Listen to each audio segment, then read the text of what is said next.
আসসালামু আলাইকুম। আমন্ত্রণ জিডিপি সংবাদে আপনাদের সাথে আছি আমি রাকিবুল্লাহ সরকার। শুরুতেই শিরোনাম। দর্শক, হাম ও ডেঙ্গু পরিস্থিতির আরো তথ্য নিয়ে এবার খুলনা থেকে যুক্ত হচ্ছেন সহকর্মী লিয়াকত হোসেন। লিয়াকত, আপনি নিশ্চয়ই শুনতে পাচ্ছেন। খুলনায় হাম ও ডেঙ্গুর বর্তমান পরিস্থিতি জানাবেন। রাকিব, আপনাকে ধন্যবাদ। আপনি যেমনটা বলেছেন, আমি রয়েছে খুলনা মেডিকেল কলেজ হাসপাতালে। গত 24 ঘন্টায় এখানে হাম আক্রান্ত হয়ে ভর্তি হয়েছে 14 জন, এবং এ পর্যন্ত খুলনা মেডিকেল কলেজ হাসপাতালে 1246 জন হাম আক্রান্ত হয়ে ভর্তি হয়েছে, এবং সেখান থেকে সুস্থ হয়ে বাড়ি ফিরেছে 1185 জন, এবং হাসপাতালে মৃত্যু হয়েছে 15 জন হাম আক্রান্ত রোগী।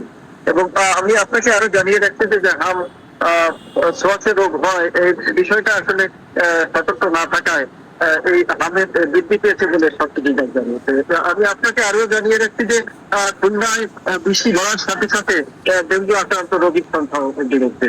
গত 24 ঘন্টায় খুলনা মেডিকেল সহ খুলনার অন্যান্য হাসপাতালগুলিতে 24 জন ডেঙ্গু আক্রান্ত হয়ে ভর্তি হয়েছে। এ পর্যন্ত ভর্তি হয়েছে 546 জন ডেঙ্গু আক্রান্ত রোগী, এবং সুস্থ হয়ে ফিরেছে 492 জন ডেঙ্গু রোগী, এবং এ পর্যন্ত 5 জনের মৃত্যু হয়েছে। ডেঙ্গু বিষয়ে সচেতন করতে খুলনা সিটি কর্পোরেশন সহ স্বাস্থ্য বিভাগ ব্যাপক পদক্ষেপ নিয়ে এসেছে, কিন্তু তারপরও আসলে এগুলো বাড়ছে।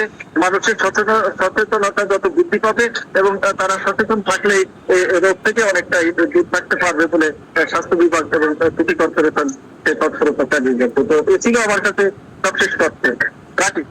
লিয়াকত, আপনাকে ধন্যবাদ।